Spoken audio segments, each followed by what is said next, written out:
Speaking of love and like staying out of people's business, I want to just dig into your business a little bit. Sometimes she can lesbian. However, the incident began at a party at Clyde Davis's home.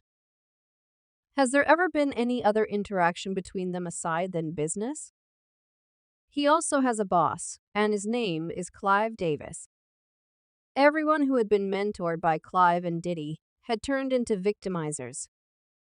The names of liars, thieves, and perhaps worse things. What if we told you that behind the curtain of fame and success lies a tale of intrigue and manipulation, and a side of Clive Davis that most of us could have never even fathomed for decades?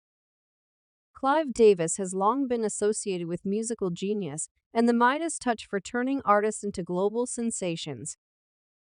Alicia Keys' soul-stirring melodies to Whitney Houston's soaring vocals. Clive Davis has been hailed as a legendary producer who has discovered and nurtured some of the biggest names in the music industry.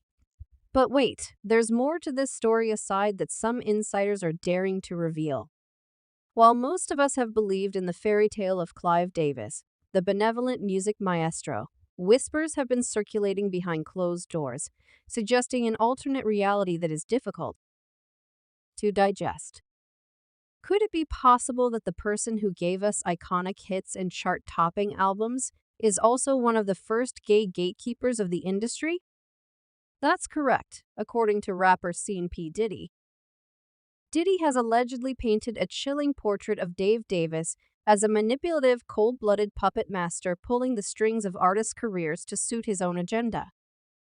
The allegations of backroom deals, ruthless power plays, and calculated moves to maintain his stranglehold on the industry are further supported by the claims that Davis used his connections and influence to both propel artists to stardom and crush those who dared to cross him.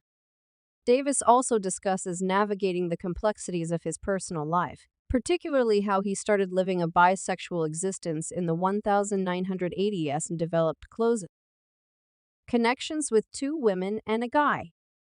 However, as a single man, my friendships did broaden. There were married couples, gay couples, single men and women, both straight and gay.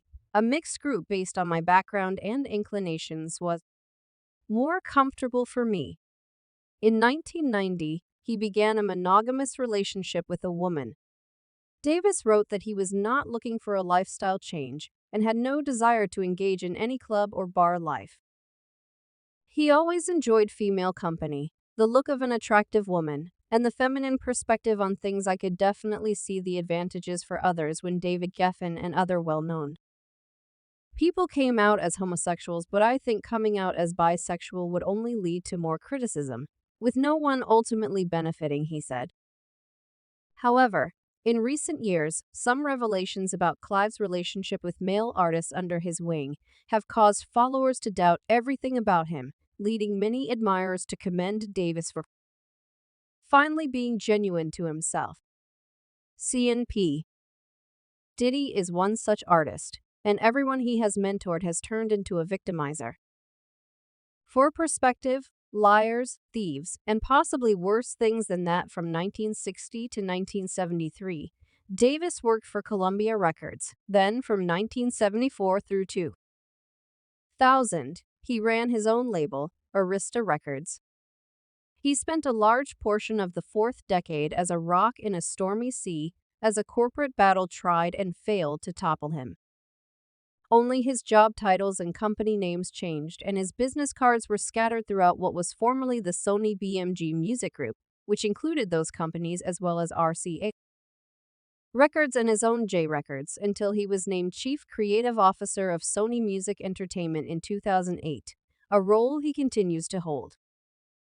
It is because of this immaculate longevity that Diddy Sear, in 1993, Diddy, in partnership with Sony, would form Bad Boy Records, which quickly became one of the biggest record labels in the music industry thanks to its incredible roster. Back in the 90s, Bad Boy Records dominated the charts with countless hits, which is just one of the ways Diddy has now become one of the richest music moguls in Hollywood. Yet, despite all the success he had with the label by the early 2000s, things had taken a shift with Any of its artists complaining about failing to see any royalties from their music sales that, along with creative differences with Diddy, who is now worth $900 million, would slowly but surely see Bad Boy Records experience a speedy downfall when a dozen of its artists were ready to leave the company, even if it meant they would never see the same kind of success they had in their heyday. Allegedly, Diddy learned from Clive Davis, one of the first Hollywood gatekeepers, how to frustrate new artists.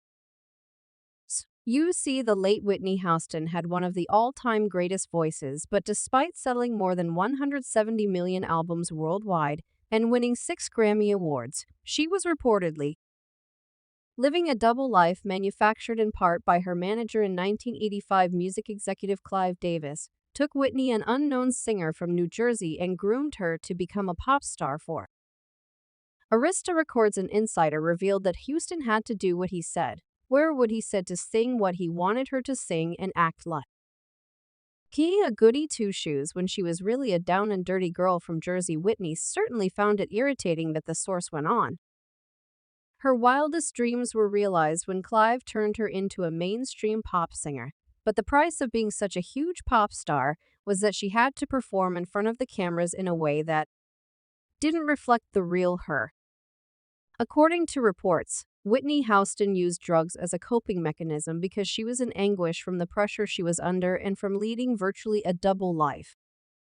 A source told People. Meanwhile, Diddy's record label did the same for its artists. The label undoubtedly changed the face of hip-hop after signing the notorious B.I.G., who would become the best-selling artist on its roster, with sales surpassing 28 million albums in the U.S. alone. According to the Los Angeles Times, just 3 years after launching the company, Diddy had logged an incredible $75 million in problem sales, so there was definitely a lot of money being made behind the scenes. Yet a lot of artists who signed with the firm would later complain about not getting paid for their work. It would appear Diddy, learning from his mentor Clive Davis, manipulated, exhorted, and produced so many failed careers. He allegedly also groomed some of his young male artists. In a since-deleted Instagram post posted in January 2020, former Bad Boy recording artist Macy's, who was also known as one of Diddy's closest friends during his heyday, went off on his former boss for allegedly still owing him his publishing from 24 years ago, which he had paid $20,000 for. At the time, your past business practices knowingly has continued. Purposely starved your artist and been extremely unfair to the very same artist that helped you obtain that Icon Award on the iconic Bad Boy label. He wrote, for example, "You still got my publishing from 24 years ago, in which you gave me $20K, which makes me never want to work with you, as any artist wouldn't.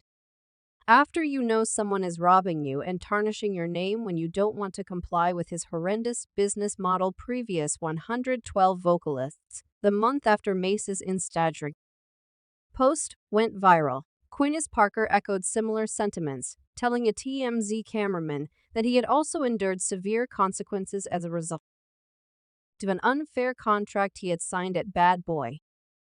"I understand where Mace is coming from because I'm in the same situation.